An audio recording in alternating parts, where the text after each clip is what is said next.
Hello दोस्तों, एक बार फिर से स्वागत है आपका आरंभ स्टडी पॉइंट में।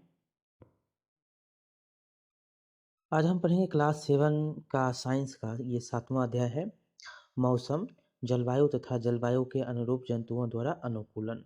ये बहुत ही इम्पोर्टेंट चैप्टर है। यहाँ से आपको मौसम की जानकारी और कैसे जंतु उस मौसम में रहते हैं, कैसे मानव रहते हैं, ये सब के बारे में जो है यहाँ पर पढ़ने को मिलेगा। तो चलिए शुरू करते हैं। देखा गया, क्या आपको याद है कि जब आप पहाड़ों पर भ्रमण के लिए जा रहे थे तो आपसे क्या-क्या साज सामान ले जाने के लिए कहा गया था? जब आकाश में बादल होते हैं तो आपके माता-पिता आपसे छाता ले जाने के लिए कहते हैं। क्यों? क्योंकि बारिश हो सकती है। क्या आपने कभी अपने परिवार के बुजुर्गों को पारिवारिक समारोह आयोजित करने से पहले मौसम के बारे में चर्चा करते हुए सुना है? आपने अवश्य ही खेल शुरू होने से पहले विशेषज्ञों को मौसम के बारे में चर्चा करते हुए सुना होगा। क्या आपने कभी सोचा है कि ऐसा क्यों होता है? मौसम का किसी खेल पर अत्यधिक प्रभाव पड़ सकता है। इसका हमारे जीवन पर भी अत्यधिक प्रभाव पड़ता है। हमारे अनेक दैनिक क्रियाकलाप उस दिन के मौसम के पूर्वानुमान पर आधारित होते हैं। दूरदर्शन, रेडियो और दैनिक समाचार पत्रों में भी प्रतिदिन मौसम के बारे में जानकारी दी जाती है। लेकिन क्या आप जानते हैं कि वास्तव में मौसम है क्या? चलिए इसी अध्याय में जो है, इस अध्याय में हम मौसम और जलवायु के बारे में पढ़ेंगे। हम यह भी जानेंगे कि विभिन्न जीव किस प्रकार अपने आवास की जलवायु के लिए अनुकूलित होते हैं। लिखा गया है मौसम 7.1 मौसम। किसी दैनिक समाचार पत्र में प्रकाशित मौसम की जानकारी का एक नमूना दिया गया है। इसमें जो है हम देखते हैं कि दैनिक मौसम की रिपोर्ट में पिछले 24 घंटा के ताप, आर्द्रता और वर्षा, यदि वर्षा हुई हो, के बारे में जानकारी होती है। मौसम रिपोर्ट में अगले दिन के मौसम के बारे में पूर्वानुमान भी प्रकाशित किया जाता है। कैसा अगला दिन का मौसम होगा ये भी बता दिया जाता है। यहाँ पर देखिए मौसम के जो क्या लिखा गया है कि सुबह कोहरा रहेगा, बाद में आसमान साफ हो जाएगा। शनिवार को अधिकतम तापमान 19.7 डिग्री सेल्सियस -5 और न्यूनतम 3.6 डिग्री सेल्सियस -3 दर्ज किया गया। और रविवार को सूर्यास्त 5:45 और सोमवार को सूर्योदय 7:15 में बजे होगा। ठीक, ये एक नमूना है। इसी के नमूने के अनुसार देखिए यहाँ रिपोर्ट, मुझे आश्चर्य है कि इस रिपोर्ट में कौन तैयार करता है। इस रिपोर्ट को कौन तैयार करता है? मौसम विभाग के जो ये रिपोर्ट होते हैं, इतना बजे ये मौसम बारिश होगी, इतना बजे सूर्योदय होगा, इतना बजे सूर्यास्त, ये क्यों, कौन तैयार करता है? ये बच्चे जो हैं वो जो पूछ रहे हैं। इसी में बताया गया है कि कौन इसको तैयार किया करता है। तो यहाँ पर दिया गया है कि मौसम की रिपोर्ट भारत मौसम विज्ञान विभाग द्वारा तैयार की जाती है। यह विभाग प्रतिदिन विभिन्न स्थानों से वहाँ के ताप, पवन वेग आदि व आंकड़े एकत्रित करता है और मौसम के बारे में पूर्वानुमान लगाता है। क्रियाकलाप 7.1 में है, किसी भी समाचार पत्र से पिछले 1 सप्ताह के सभी दिनों के मौसम की रिपोर्ट काट लीजिए। यदि आपके घर में समाचार पत्र नहीं आता है तो अपने किसी पड़ोसी अथवा किसी मित्र से मांग कर रिपोर्ट की पुस्तिका जो आप लिख सकते हैं। आप पुस्तकालय से भी मौसम की रिपोर्ट एकत्रित कर सकते हैं। कभी कर्तनों को कागज की एक शीट अथवा चार्ट पेपर पर चिपका लीजिए, वो सभी जो कर्तन है। आगे है सभी अब सारणी 7.1 में अपने द्वारा एकत्रित की गई मौसम संबंधी जानकारी को नोट कीजिए। आपकी सहायता के लिए पहली पंक्ति में एक नमूना दिया गया है। यहाँ पर हम देख सकते हैं कैसे उसको कॉलम को भरना है। यहाँ पर देखिए दिया गया है कि 23 8 2006 को अधिकतम जो है तापमान कितना, तो 36.2 डिग्री सेल्सियस, न्यूनतम कितना, तो 27, और न्यूनतम आर्द्रता 54% और अधिकतम आर्द्रता 82%। वर्षा जो है 90 हो सकता है। तो ये यहाँ पर आप पूरा जो है भर सकते हैं कैसे, कौन दिन में क्या मौसम और आर्द्रता और अधिकतम वर्षा, ये सब रिपोर्ट यहाँ पर भरेंगे। आगे है वर्षा मापी नामक यंत्र से मापा जाता है। ये भी क्वेश्चन पूछे गए हैं। यह मूल रूप से एक मापक सिलेंडर होता है जिसके ऊपर वर्षा जल को एकत्रित करने के लिए एक कीप लगी होती है। ये क्या होता है, एक इसमें कीप लगा होता है। इससे आप वर्षा की जो कितनी बारिश हुई है ये नाप सकते हैं। क्या आपके द्वारा बनाई गई सारणी के अनुसार सभी 7 दिन अधिकतम और न्यूनतम तापमान, आर्द्रता और वर्षा माप समान है? नहीं, सभी क्या होते हैं, अलग-अलग होते हैं। आपके सारणी में नोट दिए गए अधिकतम और न्यूनतम तापमान कुछ दिनों के लिए समान हो सकते हैं, परंतु सभी प्राचल जैसे कि तापमान, आर्द्रता, वर्षा किन्हीं 2 दिनों के लिए भी समान नहीं होते। सप्ताह में इनमें काफ़ी परिवर्तन हो सकते हैं। देखिए, किसी स्थान पर तापमान, आर्द्रता, वर्षा, वायुवेग आदि के संदर्भ में वायुमंडल की प्रतिदिन की परिस्थिति उस स्थान का मौसम कहलाती है। क्या मौसम किसको कहते हैं? तो किसी स्थान पर तापमान कितना है, आर्द्रता, वर्षा, वायु का वेग आदि के संदर्भ में वायुमंडल की प्रति जो वायुमंडल का प्रतिदिन की जो परिस्थिति है, उस स्थान का क्या कहलाता है? वह स्थान ही मौसम कहलाता है। तापमान, आर्द्रता और अन्य कारक मौसम के घटक हैं। कौन-कौन घटक हैं मौसम के? तो आर्द्रता है, तापमान है और अन्य कारक जैसे हवा हो गया, वर्षा हो गई, ये सब ठीक मौसम के कारक घटक होते हैं। किसी स्थान पर मौसम दिन प्रतिदिन और सप्ताह दर सप्ताह परिवर्तित होता रहता है। इसलिए हम अक्सर कहते हैं, आज का मौसम अत्यधिक आर्द्र है अथवा पिछले सप्ताह मौसम गर्म था। ये हम कहते हैं। आगे है, मौसम एक अत्यंत जटिल परिघटना है। यह क्षण भर में भी परिवर्तित हो सकता है। कभी-कभी यह हो सकता है कि सुबह के समय धूप निकली हो, लेकिन अचानक ही बादल आ जाए और तेज वर्षा होने लगे। तेज वर्षा अचानक से बंद हो जाए और चटक धूप निकल आए। आपको अवश्य ही अनेक ऐसे अनुभव हुए होंगे, जब एकाएक देखेंगे तो वर्षा, एकाएक देखेंगे तो धूप। ऐसे किसी अनुभव को याद करने के प्रयास करने के लिए कहता है और अपने मित्र के बारे में मित्र से आप चर्चा कर सकते हैं। मौसम इतनी जटिल परिघटना है, अतः इसका पूर्वानुमान लगाना आसान कार्य नहीं है। देखिए, बुजुर्ग यहाँ पर कर रहा है, मुझे आश्चर्य है कि मौसम इतनी तेजी से क्यों बदलता है। मैं जानना चाहती हूँ कि आखिर मौसम का स्रोत क्या है, मौसम का क्या-क्या स्रोत है। देखिए, यहाँ पर ग्राफ में दिया गया है कि 3 अगस्त 2006 को 9 अगस्त 2006 तक शिलांग, मेघालय में रिकॉर्ड किए गए अधिकतम तापमान को दिखाया गया है, जो ऊपर में आपने देखा था। सॉरी, यहाँ पर जो दिख रहे हैं, यहाँ पर न्यूनतम और अधिकतम तापमान को क्या है, ये अधिकतम है। तो देखिए, फिर न्यूनतम आया, फिर अधिक आया, फिर देखेंगे तो सबसे न्यून कितना है, तो 22, सबसे अधिक कितना है, तो 26 है। ठीक।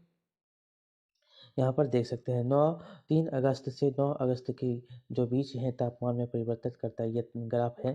3 अगस्त को कितना था, तो पूरा हाई था और 9 अगस्त को देखेंगे तो लो था, लेकिन उतना भी लो नहीं था, 24 में मीडियम में था और 6 अगस्त को सबसे कम था। ये यहाँ पर दिखाया गया है तापमान, अधिकतम और न्यूनतम तापमान को देखेंगे तो 3 अगस्त को सबसे ज़्यादा जो 26 डिग्री सेल्सियस है और यहाँ पर देखेंगे 9 अगस्त को कितना है, 24 मतलब 4 है और सबसे कम कब है, तो 6 तारीख को, 6 अगस्त को। आगे हम पढ़ेंगे, जैसा कि मौसम की रिपोर्ट में से स्पष्ट होता है कि अधिकतम और न्यूनतम तापमान को प्रतिदिन रिकॉर्ड किया जाता है। क्या आप जानते हैं कि इस तापमान को कैसे रिकॉर्ड किया जाता है? तो अध्याय 4 में हम पढ़े थे कि इस कार्य के लिए विशेष तापमापी होते हैं, जिन्हें अधिकतम न्यूनतम तापमापी कहते हैं। जो इस ताप को नापते हैं उसको क्या बोलते हैं? अधिकतम न्यूनतम तापमापी। क्या आप अनुमान लगा सकते हैं कि दिन भर में किस समय तापमान अधिकतम था और किस समय जो है न्यून था? ये आप अनुमान लगा सकते हैं। दोपहर का जो समय होता है क्या होता है? अधिकतम होता है और शाम के समय में मीडियम होता है, लेकिन सुबह क्या होता है? कम होता है। ये अनुमान आप लगा सकते हैं। दिन का अधिकतम तापमान अपराह्न में दोपहर के बाद होता है। क्या होता है? अधिकतम तापमान कब होता है? अपराह्न के बाद, जब 12 बज जाएगा उसके बाद अधिकतम तापमान होता है और जब न्यूनतम तापमान कब होता है? तो भोर, सुबह जो होता है वो क्या होता है? न्यूनतम जबकि न्यूनतम तापमान सामान्यतः भोर में होता है, ठीक? अधिकतम तापमान दोपहर के बाद होता है और न्यूनतम तापमान सुबह में होता है। क्या अब आप समझ गए कि गर्मियों में दोपहर के बाद हम गर्मी से इतने बेहाल क्यों हो जाते हैं, जबकि सुबह के समय अपेक्षाकृत मौसम क्या होती है? सुहावना लगती है। उतना जो है गर्मी नहीं लगता है, लेकिन आप दोपहर के बाद देखेंगे तो क्या लगता है? पूरा गर्मी लगने लगता है। क्या आपने कभी सूर्योदय और सूर्यास्त के बारे में सोचा है? क्या आप जानते हैं कि सर्दियों में सायंकाल अंधेरा जल्दी क्यों हो जाता है? आपको और आपको खेलने के लिए अधिक समय नहीं मिल पाता है। क्या सर्दियों में दिन की अवधि गर्मियों की अपेक्षा क्या होती है? कम होती है। अध्याय के अंत में दिए गए परियोजना को पूरा करके इसका स्वयं पता लगा सकते हैं। हम ये बता देते हैं कि क्या होता है, शाम का समय जो है छोटा होता है और रात का समय सर्दियों के दिनों में लंबा होता है, क्योंकि जो घटना होती है, जो जो पृथ्वी का घूर्णन गति है वो क्या होता है, तो घूर्णन गति में बदलाव होने लगता है और उत्तरायण और दक्षिणायन के उपरांत ये आपको दिन और जो रात है लंबी और छोटी होती है। जब यहाँ पर दक्षिणायन पड़ेगा तो यहाँ पर क्या होगा, दिन छोटा हो जाएगा। यही अगर पश्चिम की ओर अपन देखेंगे दक्षिण होगा तो ये दिन बड़ा हो जाएगा। ये जो है 6 के भूगोल में आपको बताया गया है। अगला है जलवायु। जलवायु में क्या है, तो मौसम विज्ञानी प्रतिदिन मौसम संबंधी आंकड़ों को रिकॉर्ड करते हैं। पिछले अनेक दशकों के मौसम के रिकॉर्ड देख सकते हैं, यहाँ पर बताए गए हैं, सुरक्षित रखे गए हैं। इनमें इनसे हमें किसी स्थान को मौसम के पैटर्न प्रतिरूप का निर्धारण करने में सहायता मिलती है। किसी स्थान के मौसम की लंबी अवधि जैसे 25 वर्ष में एकत्रित आंकड़े के आधार पर बना मौसम का पैटर्न उस स्थान की जलवायु कहलाता है। जो उस स्थान में 25 वर्ष से बनाया हुआ पैटर्न है वो क्या कहलाएगा, उस स्थान की जलवायु कहलाएगा। ठीक। इससे पहले हम देखेंगे, यहाँ पर आपको बताया गया है कि मौसम में सभी परिवर्तन सूर्य के कारण होते हैं। ठीक। सूर्य अधिकतम ताप का उच्च ताप पर गर्म गैसों का विशाल गोला है, क्या है, और ये विशाल गोला है। सूर्य की हमसे दूरी बहुत अधिक है, परंतु सूर्य द्वारा उत्सर्जित ऊर्जा इतनी अधिक होती है कि पृथ्वी से इतनी दूरी के होने के बावजूद हमारे लिए समस्त ऊष्मा और प्रकाश का स्रोत है। अतः सूर्य ऊर्जा का प्राथमिक स्रोत है। क्या ये प्राथमिक सूर्य ऊर्जा जो है प्राथमिक स्रोत है जो मौसम में परिवर्तन लाता है। पृथ्वी के थल क्षेत्र, समुद्रों और वायुमंडल द्वारा अवशोषित और परावर्तित हो जाने वाली ऊर्जा भी किसी स्थान पर मौसम को निर्धारित करने में महत्वपूर्ण होती है। यदि आप समुद्र के समीप रहते हैं तो आपने यह अनुभव किया होगा कि आपके स्थान पर मौसम रेगिस्तान अथवा पहाड़ी क्षेत्रों के आसपास के मौसम के काफी क्या है, भिन्न होते हैं। आगे है, इसे जलवायु के बाद है, यदि हम पाते हैं कि किसी स्थान पर तापमान अधिकांश समय उच्च रहता है तो हम कहते हैं कि उस स्थान की जलवायु क्या है, गर्म है। यदि इसके अतिरिक्त उस स्थान का अधिकांश दिनों में भारी वर्षा होती है तो हम कह सकते हैं कि उस स्थान की जलवायु गर्म और आर्द्र है। अधिकतर वर्षा भी हो रही है और क्या हो रही है, गर्म भी है, तो ये गर्म और आर्द्र दोनों होंगे। ठीक। आगे है 7.2 में 7.3 में कि हमने भारत के 2 शहरों जलवायवी परिस्थितियों का विवरण यहाँ दिया गया है और प्रत्येक माह के लिए औसत तापमान की गणना जो है चरणों में की जाती है। यहाँ पर जो रिकॉर्ड दिए गए हैं औसत निकालते हैं, इसमें देखेंगे तो कितना जो है वर्षा पड़ा हुआ है कम और कितना कम है, ज़्यादा है। तो तापमान के अनुसार यहाँ पर देख सकते हैं कुल तापमान -2 डिग्री 2.3 डिग्री है और 4.7 है, तो कितना हो जाएगा, औसत वर्षा जो है 57 है। औसत वर्षा कितना है, तो 57 mm है।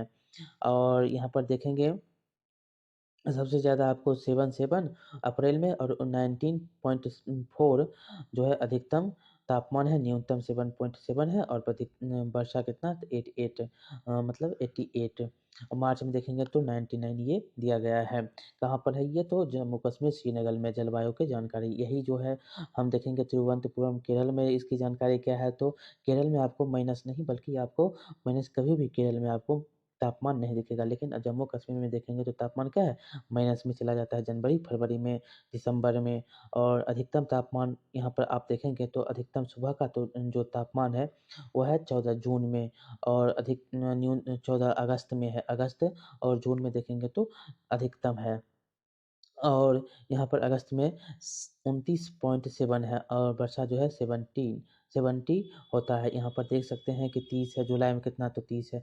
ये तापमान अधिकतम है, कहाँ, जुलाई, अगस्त, सितंबर में। ये जून में यहाँ पर तापमान अधिक है, लेकिन आप यहाँ पर देखेंगे तो अधिक तापमान आपको बहुत ही ज़्यादा मिलेंगे, क्योंकि यहाँ पर गर्मी ज़्यादा पड़ती है। तापमान है तो तभी तो गर्मी है। न्यूनतम तापमान आपको उसी प्रकार थोड़ा कम मिलेगा और ज़्यादा जो है अधिकतम तापमान। बारिश देखिए न्यूनतम है तो अधिकतम कितना? तो 31 है। औसत वर्षा आपको 23 है। मई, अप्रैल, जून, जुलाई ये सब देखेंगे तो यहाँ पर बहुत ज़्यादा वर्षा होती है। मानसूनी जो मौसम है यही है, क्या है? यही मानसूनी मौसम है जहाँ पर जून के मौसम में, मई के मौसम, जुलाई के मौसम में बारिश क्या होती है? अधिक होती है। यहाँ पर अब दिया गया है उसके बाद हम पिछले कई वर्षों के उसी माह के लिए अनेक वर्षों के औसत तापमानों की गणना करते हैं। इसमें में औसत मध्यमान तापमान जो है निकल जाता है। 2 स्थान यहाँ पर दिया गया है, जम्मू और कश्मीर में श्रीनगर और केरल के तिरुवनंतपुरम का। आसानी से हम जम्मू और कश्मीर और जम्मू, कश्मीर और केरल के औसत तापमान में अंतर देख सकते हैं। हम देख सकते हैं कि केरल, जम्मू और कश्मीर की तुलना में बहुत क्या है? गर्म और आर्द्र है केरल, जम्मू और कश्मीर की तुलना में। जिसमें वर्ष के कुछ भाग में मध्यम गर्म और मध्यम आर्द्र जलवायु होती है। इसी प्रकार के आंकड़े भारत के पश्चिमी क्षेत्रों जैसे राजस्थान के लिए वर्ष के अधिकांश समय औसत तापमान को उच्च दिखाते हैं, लेकिन सर्दियों में जो सिर्फ कुछ माह के लिए होती है, तापमान काफ़ी कम हो जाता है। इस क्षेत्र में बहुत कम वर्षा होती है, क्या होती है? बहुत कम ही वर्षा होती है। कि ये किसी मरुस्थलीय जलवायु के लक्षण हैं। यहाँ जलवायु गर्म और शुष्क होती है। कैसी होती है? मरुस्थल में जलवायु तो गर्म और शुष्क होती है। उत्तरी पूर्वी भारत में वर्ष के अधिकांश भाग में वर्षा जो है होती है। इसीलिए हम यह कह सकते हैं कि उत्तर पूर्व की जलवायु क्या है? आर्द्र है। अगला है जलवायु और अनुकूलन। जलवायु का सभी जीवों पर गहरा प्रभाव पड़ता है। जब जंतु उन स्थितियों में जीने के लिए अनुकूलित होते हैं जिनमें वे रहते हैं। अत्यंत सर्द और गर्म जलवायु में जीवित रहने वाले जंतुओं में स्वयं को चरम शीत अथवा शीत से बचाने के लिए कुछ विशेष गुण होते हैं। कक्षा में हमने पढ़ा था कि कैसे जो है उनके बाल होते हैं, ज़्यादा होते हैं, तो वो गर्मी के दिनों में क्या होता है? उसका उतार लिया जाता है और ठंडी के दिनों में वही बाल फिर आ जाते हैं। तो वो ठंडे पहाड़ी पर जो बकरी रह रही है, भेड़ रह रहे हैं, उसको क्या होता है? उस अनुकूलन में रह जाते हैं। उस जो परिस्थिति में वो रह पाते हैं। अनुकूलन को परिभाषा को हम इन्हें जो है यहाँ पर याद करने के लिए कहता है, वे सभी गुण और लक्षण जो जंतुओं को उनके परिवेश से अनुकूलन में सहायता होते हैं, विकास की प्रक्रिया का ये क्या है? परिणाम है। आगे हम पढ़ेंगे मौसम और जलवायु की मृदा के प्रभाव के बारे में। इसमें जो है यहाँ हम केवल जंतुओं पर जलवायु के प्रभाव के बारे में पढ़ेंगे। छठी कक्षा में आपने कुछ आवासों पर जो हमने पढ़ा था कैसे वो किस जगह रह रहे हैं जंतु उसी के बारे में है कि जंतुओं के अनुकूलन के विषय में हमने पढ़ा था। जंतुओं के जलवायुवी परिस्थितियों के लिए अनुकूलन के उदाहरण के रूप में हम केवल ध्रुवीय क्षेत्र और उष्णकटिबंधीय वर्षावनों के में रहने वाले कुछ जंतुओं की चर्चा यहाँ पर करेंगे जो क्या ऊपर में जो रह रहे हैं याक है जो भेड़ है, बकरी है, ये सब जो ऊपर में ध्रुवीय उष्णकटिबंधीय क्षेत्र में रहते हैं। जैसा कि नाम से स्पष्ट है कि ध्रुवीय क्षेत्र ध्रुवों के समीप स्थित होते हैं, जैसे उत्तरी ध्रुव और दक्षिणी ध्रुव। ध्रुवीय क्षेत्र के कुछ परिचित देश Canada, Greenland, Iceland, Norway, Sweden, Finland तथा अमेरिका में अलास्का और रूस में साइबेरिया क्षेत्र है। कौन-कौन है? यहाँ पर से पूछा जाता है। ध्रुवीय क्षेत्र में कौन-कौन से देश हैं? देश है Canada, Greenland, Iceland, Norway, Sweden, Finland, America का जो है अमेरिका में अलास्का है और रूस में साइबेरिया है। ठीक? भारत में देखेंगे Bharat, Malaysia, Indonesia, Brazil, Congo, गणतंत्र, केन्या, युगांडा और नाइजीरिया कुछ ऐसे देश हैं जहाँ उष्णकटिबंधीय वर्षावन पाए जाते हैं। उष्णकटिबंधीय वर्षावन कहाँ पाए जाते हैं? तो भारत हो गया, मलेशिया, इंडोनेशिया, ब्राज़ील, कांगो, गणतंत्र, केन्या, युगांडा, नाइजीरिया यहाँ पे उष्णकटिबंधीय वर्षावन पाए जाते हैं। ध्रुवीय क्षेत्र के बारे में हमने पढ़ा, कटिबंधीय वर्षावन के बारे में हमने पढ़ा।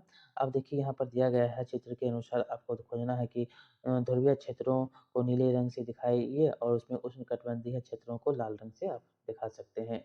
जो आगे है ध्रुवीय क्षेत्र। ध्रुवीय क्षेत्रों में चरम जलवायु पाई जाती है। ये क्षेत्र सदैव बर्फ से ढके रहते हैं। ध्रुवीय क्षेत्र क्या होता है? सदैव बर्फ से ढका रहता है।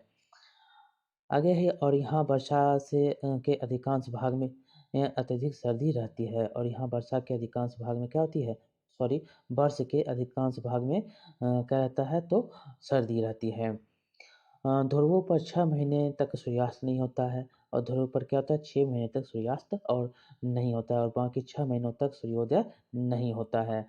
सर्दियों में तापमान -37 डिग्री तक हो जाता है, यहाँ पर -37 डिग्री तक इसका तापमान हो जाता है। यहाँ रहने वाले जंतु इन चरम स्थितियों के लिए अनुकूलित हो गए हैं। आइए हम ध्रुवीय भालू, पोलर बियर और पेंगुइन जो होता है कि उदाहरण से यह जानने का प्रयास करें कि किस प्रकार वहाँ जलवायु के लिए वे अनुकूलित हैं। देखिए ध्रुवीय भालू के सारे शरीर पर सफ़ेद क्या होते हैं? बाल होते हैं, फर होते हैं, जिससे वे बर्फ की सफ़ेद मतलब श्वेत पृष्ठभूमि में आसानी से नहीं दिखाई देते। इससे उन्हें अपने पर भक्षियों मतलब शत्रुओं से बचाव में सहायता मिलती है।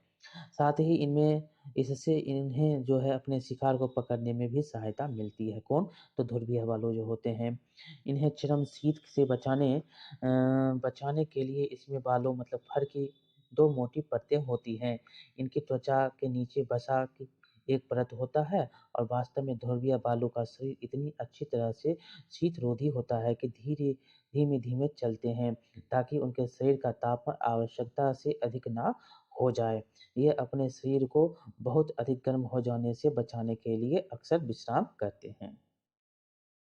अब देखिए गर्म मौसम में भौतिक क्रियाकलापों के बाद ध्रुवीय भालुओं को अपने शरीर को ठंडा करना पड़ता है। अतः ध्रुवीय भालू समुद्री जल में तैरते रहते हैं। ये अच्छे तैराक होते हैं। इनके पंजे चौड़े और बड़े होते हैं और चौड़े होते हैं, बड़े होते हैं जो न केवल अच्छी तरह से तैरने में इनकी सहायता करते हैं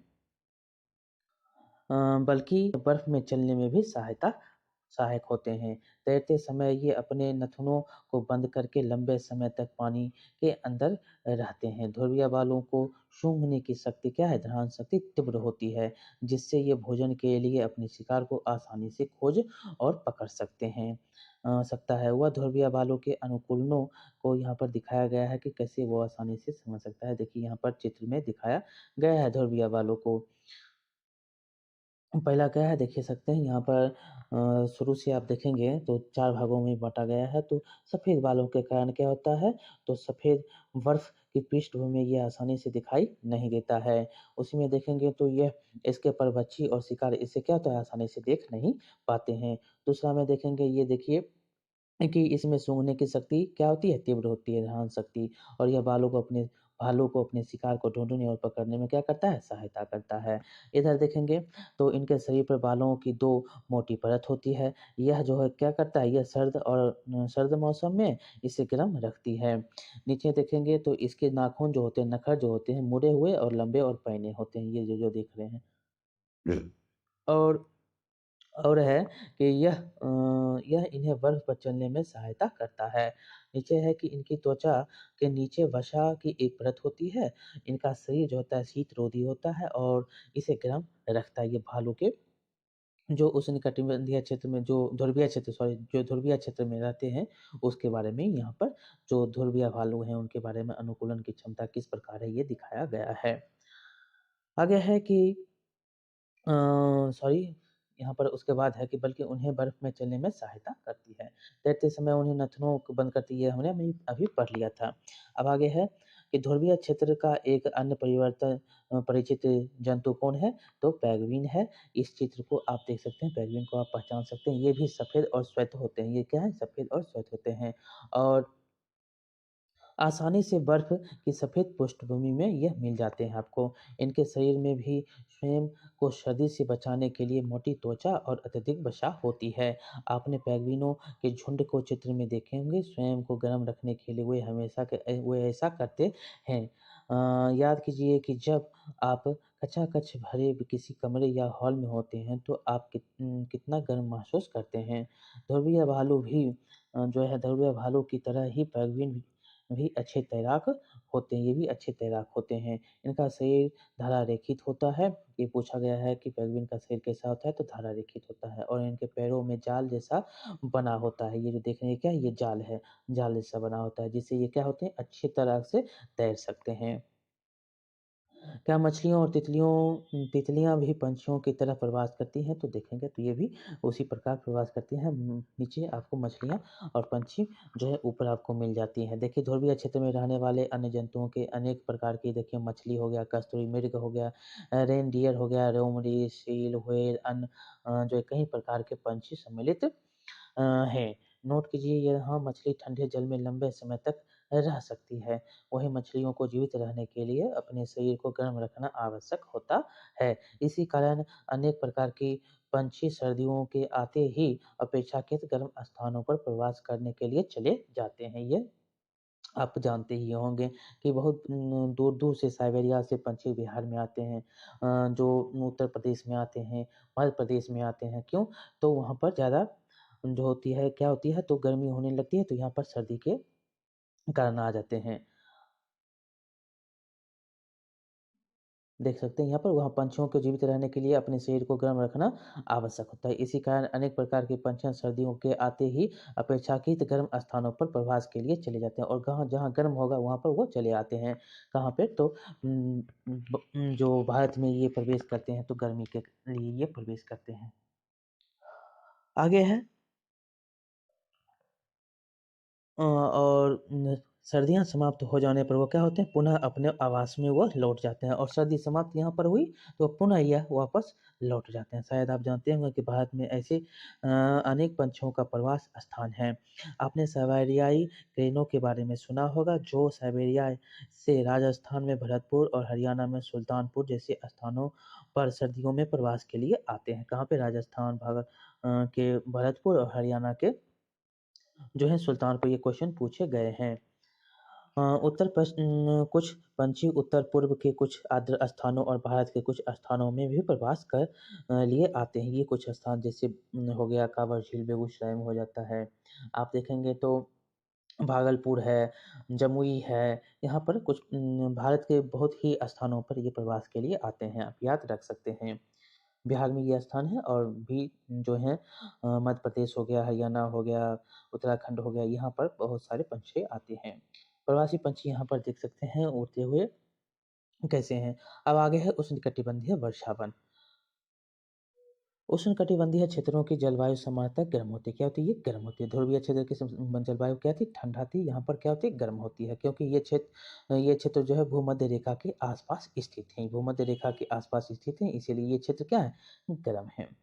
देखिए क्या आप जानते हैं देखा गया है कुछ प्रवासी पंछी अपने आवास की चरम जलवायु परिस्थितियों से बचने के लिए 15,000 किलोमीटर तक की यात्रा करते हैं।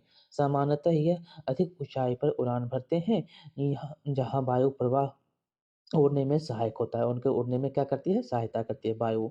इस ऊँचाई की शीत स्थितियाँ उनकी उड़ान पेशियों द्वारा उत्पन्न ऊष्मा का विसरण आसान कर देती है। लेकिन आश्चर्य की बात है कि प्रवासी पंछी वर्ष दर वर्ष एक ही स्थान पर कैसे आते रहते हैं, यह एक रहस्य है। ऐसा लगता है कि इन पंछियों में दिशा का सहज बोध होता है और ये जानते हैं कि किस दिशा में उड़ना है। मार्गदर्शन के लिए संभवतः कुछ भू-चिह्नों लैंडमार्क का उपयोग करते हैं। संभवतः अनेक पंछियों को दिन में सूर्य और रात्रि में तारों से मार्गदर्शन मिलता है। इसके लिए भी कुछ प्रमाण है कि पंछी दिशा का पता लगाने के लिए पंछी की चुंबकीय क्षेत्र का उपयोग करते हैं। केवल पंछी ही ऐसे जंतु नहीं हैं जो प्रवास करते हैं। अनेक स्तनधारी जीव, अनेक प्रकार की मछलियाँ और कीट भी अनेक अनुकूल जलवायु की तलाश के लिए मौसमी रूप में प्रवास करते हैं। देखिए, अब गर्मी के दिनों में क्या होता है, सबसे सर्द महीनों में भी तापमान सामान्यतः कितना रहता है? 15 डिग्री सेल्सियस से अधिक रहता है। गर्मियों में तापमान 40 डिग्री सेल्सियस से अधिक हो जाता है। वर्ष भर दिन और रात की लंबाई लगभग क्या होती है? बराबर होती है। इस वर्ष भर जो होता है और इन क्षेत्रों में प्रचुर मात्रा में वर्षा होती है और इस क्षेत्र की एक प्रमुख विशेषता जो है उष्णकटिबंधीय वर्षावन है। उष्णकटिबंधीय वर्षावन भारत में पश्चिमी घाटों और असम में पाए जाते हैं। ये भी क्वेश्चन पूछे गए हैं। उष्णकटिबंधीय वर्षावन कहाँ पाया जाता है? भारत में पश्चिमी घाट और असम में पाया जाता है। इसके अतिरिक्त ऐसे वन दक्षिण पूर्व एशिया, मध्य अमेरिका और मध्य अफ्रीका में पाए जाते हैं। सतत गर्मी और वर्षा के कारण इस क्षेत्र में विभिन्न प्रकार के पादप और जंतु पाए जाते हैं। वर्षा वनों में पाए जाने वाले प्रमुख प्रकार के जंतुओं में जंतुओं में बंदर, कपी मतलब एप्स, गोरिल्ला, चीता, हाथी, तेंदुआ, छिपकली, सर्प आदि कीट जो है आते हैं। आइए अब हम जो है गर्म आर्द्र जलवायु के लिए इन जंतुओं के अनुकूलनों के बारे में अध्ययन करेंगे। वर्षावन में जलवायुवी परिस्थितियां अनेक किस्मों के जंतुओं की विशाल जनसंख्या के जीवनयापन के लिए अत्यधिक क्या है उपयुक्त हैं। क्योंकि जंतुओं की जनसंख्या अधिक होती है, अतः उसमें भोजन और आश्रय के लिए सघन प्रतिस्पर्धा होती है। अनेक जंतु वृक्षों पर रहने के लिए अनुकूलित होते हैं। लाल नेत्रों वाले मेढक के पैर के तलवे चिपचिपे होते हैं। क्या होते हैं? ये चिपचिपे होते हैं, जो उन्हें उन वृक्षों पर चढ़ने में सहायता करते हैं जिन पर वे रहते हैं। ये देख सकते हैं कैसे हैं, लाल हैं और चिपचिपे हैं। लाल नेत्र वाला मेढक, तो ये देख सकते हैं लाल नेत्र वाला ये मेढक है। आगे है वृक्षों पर रहने में सहायता के लिए बंदरों को लंबी पूंछ होती है, जो शाखाओं को पकड़ने में क्या करती है, तो ये सहायता करती है। ये देख सकते हैं कैसे ये बंदर बैठा बैठा हुआ है शाखा पर। तो इनके हाथ पैर ऐसे होते हैं जिससे वे अपनी आसानी से क्या करता है, शाखाओं को थामे रखता है।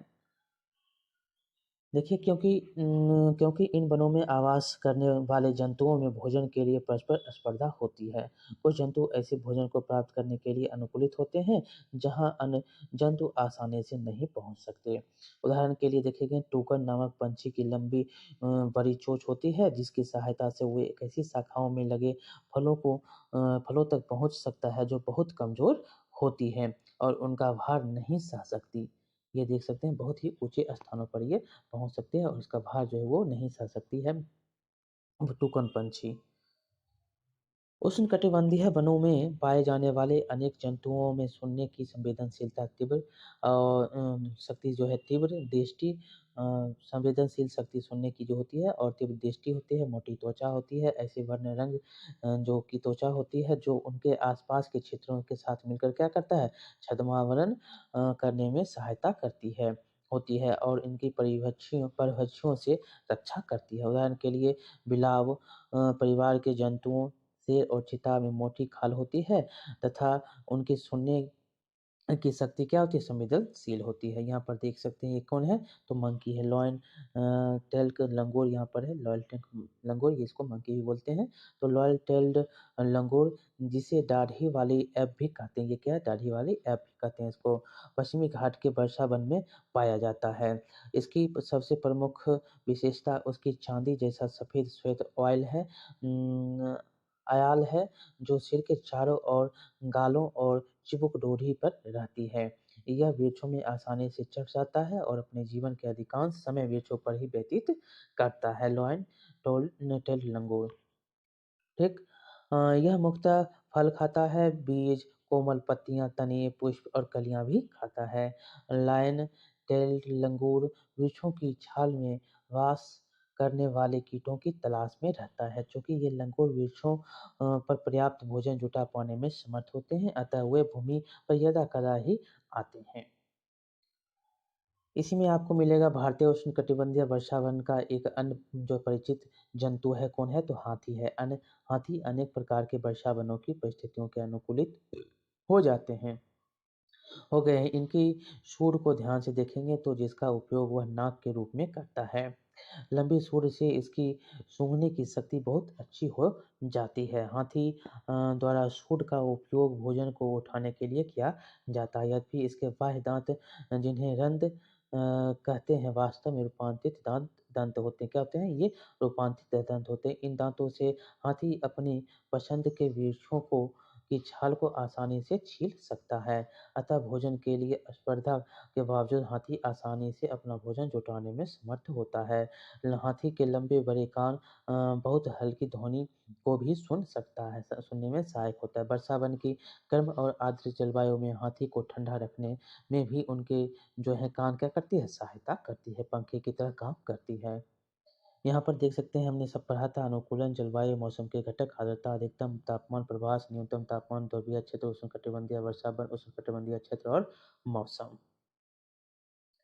आपने यहाँ पर क्या सीखा? तो किसी स्थान पर तापमान, आर्द्रता, वर्षा, पवन वेग आदि के संदर्भ में वायुमंडल की दिन प्रतिदिन की स्थिति उस स्थान का क्या कहलाती है? मौसम कहलाती है। मौसम सामान्यतः किन्हीं 2 दिन अथवा सप्ताह दर सप्ताह समान नहीं होता है। दिन का अधिकतम तापमान सामान्यतः अपराह्न दोपहर के बाद होता है और जबकि न्यूनतम कब होता है? सामान्यतः भोर में होता जो प्रातः होता है उसमें होता है। वर्ष भर सूर्योदय और सूर्यास्त का समय भी परिवर्तित होता रहता है। मौसम के सभी परिवर्तन सूर्य से संचालित होते हैं, जो सूर्य जैसे चलेगा उस प्रकार से संचालित होता है। आगे है दीर्घ अवधि जैसे 25 वर्ष के लिए गए मौसम के प्राचालों के आधार पर तैयार किए गए प्रतिरूप पैटर्न उस स्थान की जलवायु निर्धारित करती है। उष्णकटिबंधीय और ध्रुवीय क्षेत्र पृथ्वी के 2 ऐसे क्षेत्र हैं जहाँ की चरम जलवायुवी परिस्थितियाँ होती है और जंतु उस परिस्थितियों के अनुकूलित होते हैं जिसमें वह वास करते हैं। आगे ध्रुवीय क्षेत्रों में वर्ष भर बहुत सर्दी रहती है। ध्रुवों में वर्ष के 6 महीने क्या होते हैं? सूर्यास्त नहीं होता है और 6 महीने सूर्योदय नहीं होता है। ध्रुवीय क्षेत्र में जंतु कुछ विशेष गुणों के कारण जैसे शरीर पर श्वेत मतलब सफ़ेद फर सूंघने की तीव्रता, त्वचा के नीचे वसा की परत, तैरने और चलने जैसे के लिए जो है चौड़े और लंबे नाखून आदि के कारण अत्यधिक शुद्ध जलवायु के लिए अनुकूलित होते हैं। अतिशीत मौसम से बचने के लिए प्रवास एक अन्य साधन है। आगे आपको यहाँ पर दिया गया है कि अनुकूल जलवायु परिस्थितियों के कारण उष्णकटिबंधीय वर्षावन में पादपों और जंतुओं की विशाल जनसंख्या पाई जाती है। उष्णकटिबंधीय वर्षावन में जंतु इस प्रकार अनुकूलित होते हैं कि उन्हें अन्य प्रकार के जंतुओं से भिन्न भोजन के आश्रय की आवश्यकता होती है ताकि उसमें परस्पर स्पर्धा कम से कम हो। आगे कि उष्णकटिबंधीय वर्षावन में रहने वाले जंतुओं के कुछ अनुकूलनों में वृक्षों पर आवास, मजबूत पूंछ, विकास, लंबी और विशाल चोंच, जरख रंग, तीखे पैटर्न प्रतिरूप, तीव्र स्वर ध्वनि, तेज आवाज, फूलों का आहार, सुनने का संवेदनशील शक्ति और तीव्र दृष्टि, मोटी त्वचा, खाल जो होता है, परभक्षियों से बचने के लिए मावरण जो की क्षमता जो होती है ये सम्मिलित होती है। ये आपने पढ़ा अभ्यास में आपको यही सब बताना है और यहाँ से बहुत सारे जो क्वेश्चन बनते हैं आप यहाँ से बना सकते हैं। ये कैसा लगा चैप्टर आप बताएँगे। अच्छा लगा हो तो लाइक करेंगे, शेयर करेंगे और सब्सक्राइब करना नहीं भूलेंगे। देखिए यहाँ पर क्या आप जानते हैं दिया गया है कि वर्षा वन पृथ्वी की सतह के लगभग 6% भाग को घेरे है। क्या है वर्षा वन जो है पृथ्वी की सतह को क्या करता है 6% भाग को ये घेरे हुए है। फिर भी इनमें पृथ्वी के आधे से अधिक जंतुओं, पादपों और लगभग 2/3 पुष्पीय पादपों की किस्में पाई जाती है। हालाँकि इस क्षेत्र में जीवों के बारे में हमें अभी भी जो है पूर्ण जानकारी नहीं है। तो चलिए बहुत-बहुत धन्यवाद। ये कैसा लगा चैप्टर आप बताएँगे, लाइक करेंगे, शेयर करेंगे और सब्सक्राइब करना नहीं भूलेंगे। मिलते हैं अगले वीडियो में, तब तक के लिए बहुत-बहुत धन्यवाद।